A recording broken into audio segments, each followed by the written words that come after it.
فأثرن به نقعا فوسطن به جمعا إن الإنسان لربه لكنود. அஸ்ஸலாமு அலைக்கும் வரஹ்மத்துல்லாஹி வபரகாத்துஹு.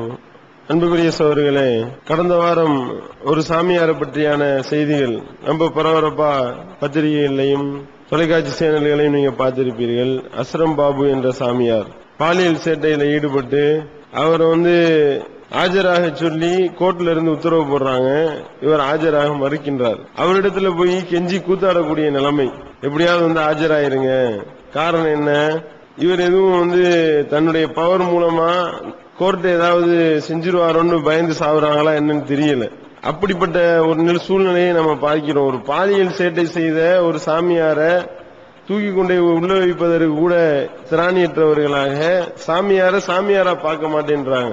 இந்த நாட்டினுடைய மோசமான நிலை எப்படி நிலவி வருகின்றது என்றால், யதார்த்தத்தை யதார்த்தமாக பார்ப்பதற்குண்டான அறிவு நாட்டு மக்களிடத்துல எடுபட்டு போய் வருவதை நாம பட்டவர்த்தனமாக பார்த்து வருகின்றோம். மனிதனை மனிதனாக பார்ப்பது கிடையாது. விளையாட்டு வீரரை விளையாட்டு வீரரா பார்ப்பது கிடையாது. நடிகனை நடிகனா பார்ப்பது கிடையாது. அரசியல்வாதியை அரசியல்வாதியா பார்ப்பது கிடையாது. அவருக்கு ஏதோ ஒரு மிகப்பெரிய பவர் விட்டதை போல அவர்களை தூக்கி உச்சாணி கொம்புல கொண்டு போய் உட்கார வைக்கக்கூடிய ஒரு வேலையை நாட்டு மக்கள் செய்து வருகின்றார்கள். எவ்வளவுதான் பட்டாலும் திருந்துற மாதிரி கிடையாது, திருந்துற மாதிரி தெரியல. உதாரணத்தை எடுத்துக் கொண்டீர்களே ஆனால், டோனி கிரிக்கெட் பிளேயர், கிரிக்கெட் டீமுக்கு கேப்டனா இருக்கிறாரு.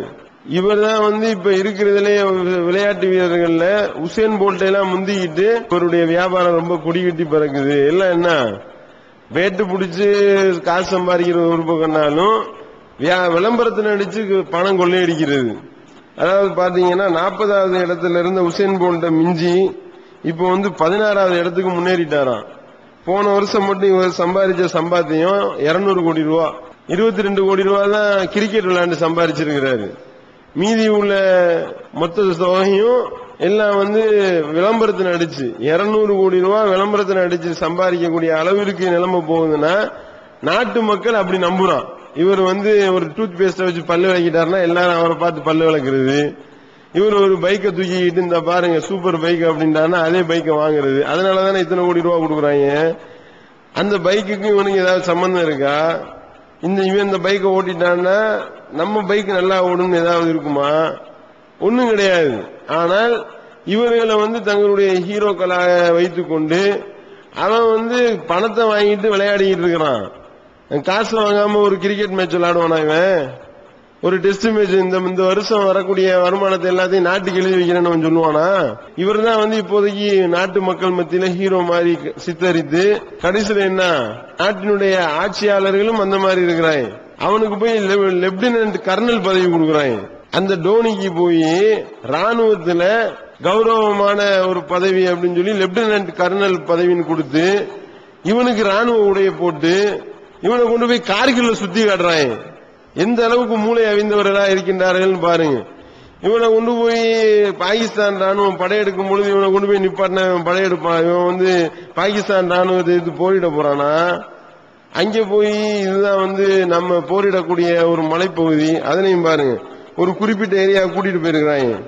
அந்த சியாச்சின் போர்க்கள பகுதின்னு அந்த ஏரியால வானிலை மேகமூட்டம் ரொம்ப மோசமா இருந்துச்சான். அதுக்கு பயந்துகிட்டு திரும்பி வந்துட்டாங்க சுத்தி பார்க்காம. சுற்றுலா போறதுக்கு கூட நீ பயந்து சாவுறன்னா நீ போய் போரிடாத போவியா? போரிடுவியா? அப்ப எந்த அளவுக்கு நீ பயந்தாங்குழியா இருக்கிற? அப்படி இருக்கும் பொழுது ஒரு ராணுவ உடைய போட்டுக்கிட்டு போய் சுத்தி பார்க்க கூட பயப்படுறாங்க. அப்படிப்பட்டவனுக்கு லெப்டினன்ட் கர்னல் பதவி. டோனிக்கு மட்டுமா? சச்சினுக்கு எம்பி பதவி கொடுத்தாங்களா இல்லையா? நாட்டினுடைய தியாகிகளா இவர்கள் எல்லாம். அதே மாதிரி மோகன்லாலுக்கு லெப்டினன்ட் கர்னல் பதவி கொடுக்குறாங்க. மோகன்லால் என்னடா தியாகம் பண்ணா நாட்டுக்காக? பல படங்கள்ல ராணுவ வீரர் நடிச்சிட்டாராம். உடனே ஒரு ராணுவ வீரர் பதவி கொடுத்துட்டாங்க.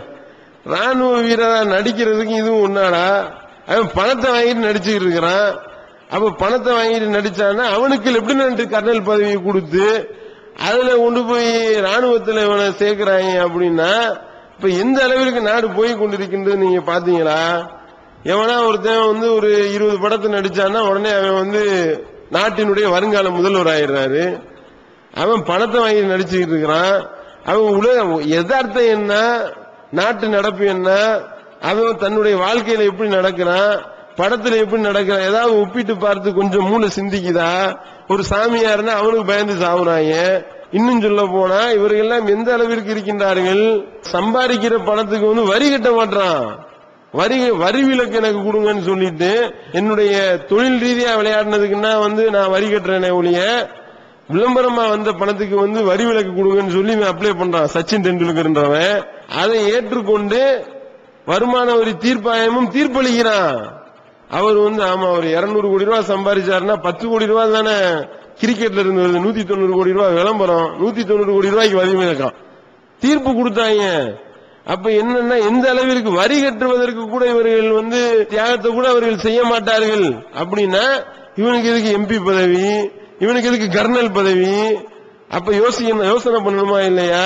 இந்த நடிகர் நடிகைகள் 20 படத்தை நடிச்சா இவன் முதல்வர் ஆயிடுறான். நடிகருக்கும் முதல்வருக்கு என்ன சம்பந்தம்?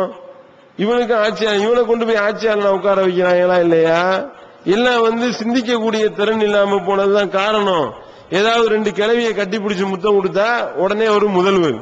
எம்ஜிஆர் பண்ணாரு, இப்ப விஜயகாந்த் அந்த ஸ்டில் எல்லாம் பாத்துக்கிட்டு இருக்கிறோம்.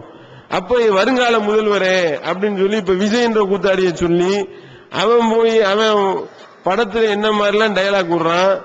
அவன் படத்தை தடை பண்ணவனையும் அழுவாத குறையா உப்பாரி வச்சு எப்படியாவது விட்டுருங்க தாயே அம்மா அப்படின்னு சொல்லி காலில் விழுவாத குறையா இந்த அளவுக்கு கேவலப்படுறான்ல. அவனை திரையில எப்படி காட்டுறாங்க, நான் முடிவு செஞ்சா ஏன் முடிவை நானே கேட்க மாட்டேன், இப்படி எல்லாம் கிறுக்குத்தனமான டைலாக்கள் எல்லாம் வச்சு இவனை பெரிய ஹீரோ மாதிரி காட்டுறாங்க. ஆனா நிஜ வாழ்க்கையில் நடந்து கொண்டிருக்கின்றது பாக்குறோமா இல்லையா? ரஜினிகாந்த் டைலாக் விடுவாரு, தரையில கால் படாம பறந்து பறந்து அடிப்பேன்னு. வீட்டுல திருடிட்டு போயிட்டாங்க, கொண்டு போய் கமிஷன் ஆபீஸ்ல கம்ப்ளைண்ட் கொடுக்குறான். ஏன் பறந்து பறந்து அடிக்க வேண்டியதுடா திருடன, இப்ப என்ன கொண்டு போய் கமிஷன் ஆபீஸ்ல கம்ப்ளைண்ட் கொடுத்தீங்க? அப்ப என்னன்னா நாட்டுல வந்து என்ன யதார்த்தமோ அதை விளங்க மறுக்கின்றார்கள். அவன் வந்து காசை வாங்கி நடிச்சுக்கிட்டு இருக்கிறான், அவனுக்கு போய் கர்னல் பதவி கொடுக்குறீங்க. நல்ல வேலை இங்க உள்ள தமிழ் கிரிக்கெட் கத்தாம இருந்தாங்க.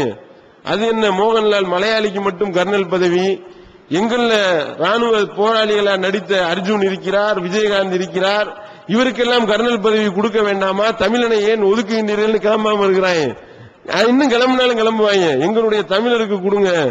எத்தனை படத்துல விஜயகாந்த் வந்து எத்தனை தீவிரவாதிகளை சுட்டு வீழ்த்தினாரு, அவருக்கு கொடுங்கடா கர்னல் பதவின்னு சொன்னாலும் ஆச்சரியப்படுறதுக்கு இல்ல. அந்த அளவுக்கு தான் நாடு போய் கொண்டிருக்கின்றது. அர்ஜுன் எத்தனை படத்துல வந்து தேசிய கொடியை பாதுகாத்தாரு, அப்படியே தேசிய கொடியை எரிய விடுறதுல போய் அப்படியே மேல போய் விழுவாங்க அப்படிக்கிட்டு.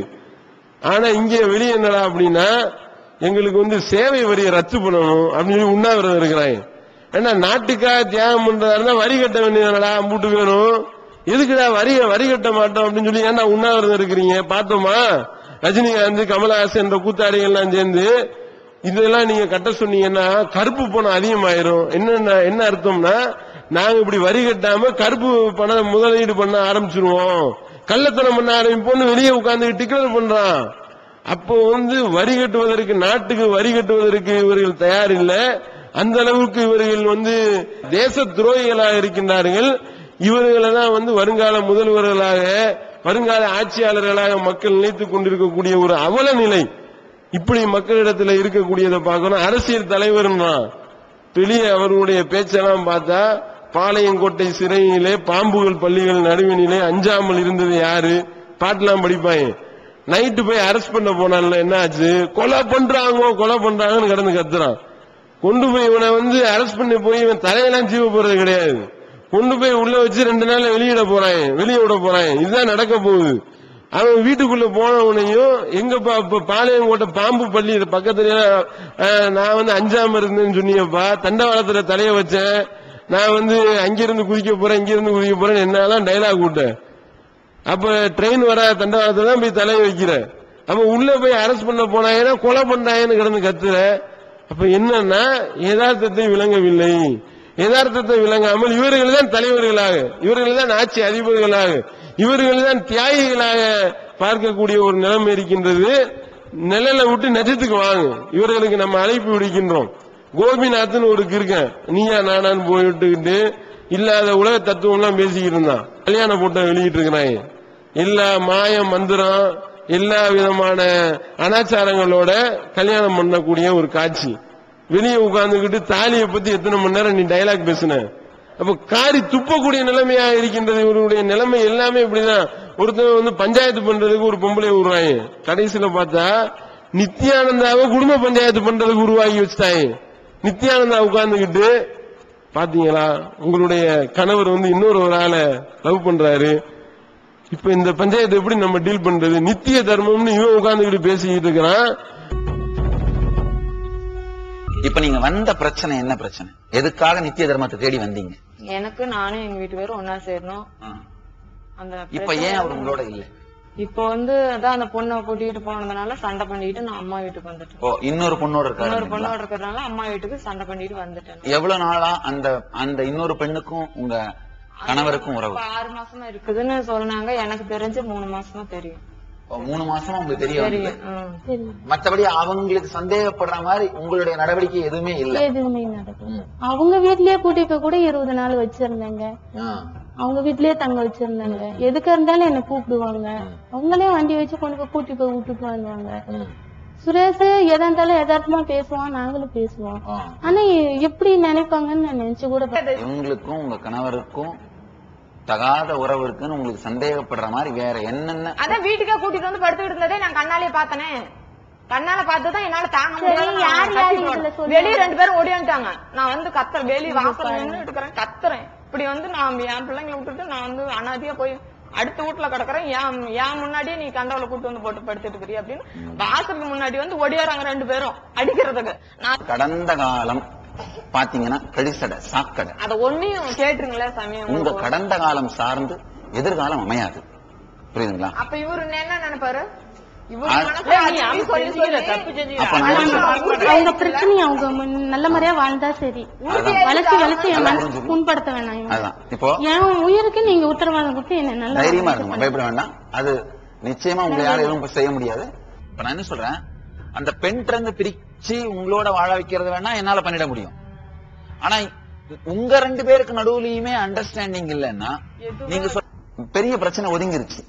இதுக்கு மேல உங்களுடைய வாழ்க்கை 2 பேருடைய வாழ்க்கையும் இனிமையா நடத்த வேண்டியது உங்க 2 பேருடைய பொறுப்பு. அதுதான் நித்திய தர்மம் அளிக்கும் தீர்வு. தர்மத்துக்கும் இவனுக்கு ஏதாவது சம்பந்தம் இருக்கா? ஒழுக்கத்துக்கு இவனுக்கு ஏதாவது சம்பந்தம் இருக்கா? இவனை கூப்பிட்டு உட்கார வச்சு ஒரு டிவி தொலைக்காட்சி சேனல் குடும்ப பஞ்சாயத்து நடத்தக்கூடிய ஒரு நிலைமையை பார்க்கிறோம். அதையும் உட்கார்ந்துகிட்டு அதுக்கு ஸ்பான்சர் பண்ணிக்கிட்டு அதை உட்கார்ந்துகிட்டு உச்சி கொட்டிக்கிட்டு கேட்கின்றார்கள் என்றால் இப்ப இவர்களுடைய நிலைமை என்னவா இருக்கின்றது? சிந்திக்கக்கூடிய திறன் இல்லாம போயிருச்சு. நிழலை விட்டுட்டு நிஜத்துக்கு வாங்க. இவர்கள்லாம் தலைவர்களா? உத்தம தூதர் நபிகள் நாயகம் ஸல்லல்லாஹு அலைஹி வஸல்லம் அவருடைய வாழ்க்கையை பாருங்க. மாமனிதர் எப்படிப்பட்ட ஒரு வாழ்க்கையை வாழ்ந்து காட்டினாங்க. இவங்கள மாதிரியா? எப்படிப்பட்ட ஒரு வாழ்க்கை? புகழுக்காக ஆசைப்படல, பேருக்காக ஆசைப்படல, பணத்துக்காக ஆசைப்படல, பெண்களுக்காக ஆசைப்படல, வீரத்தினுடைய விளைநிலமாக திகழ்ந்தார்கள். நீதினா என்ன என்பதற்கு மறுபெயராக திகழ்ந்தார்கள். எப்படிப்பட்ட ஒரு வாழ்க்கை! இத்தகைய வாழ்க்கையை பார்த்து ஒரிஜினல் தலைவர் பக்கம் வாங்கப்பா அப்படின்னு சொல்லி இவர்களுக்கு நாம் பகிரங்க அழைப்பு விடுக்கின்றோம். அதுல நம்மள உள்ள சில கிறுக்கைகளும் இவர்களை தலைவர்களாக ஏற்று வைத்திருக்கக்கூடிய ஒரு வேதனையான ஒரு காலகட்டமாக இருக்கின்றது. இவர்களை நிழல்ல இருந்து யதார்த்தத்தை யதார்த்தமாக பாருங்க. இவர்கள் எல்லாம் நடிகர்கள் தான், காசுக்காக தான் இவர்கள் செய்கின்றார்கள். மறுமை என்று ஒன்று இருக்கின்றது. அதற்காக வாழ்ந்து காட்டின ஒரு உத்தம தூதரை நோக்கி அன்பான அழைப்பை விடுத்து நிறைவு செய்கின்றேன். வாயுதமான அல்ஹம்துலில்லாஹி ரப்பில் ஆலமீன்.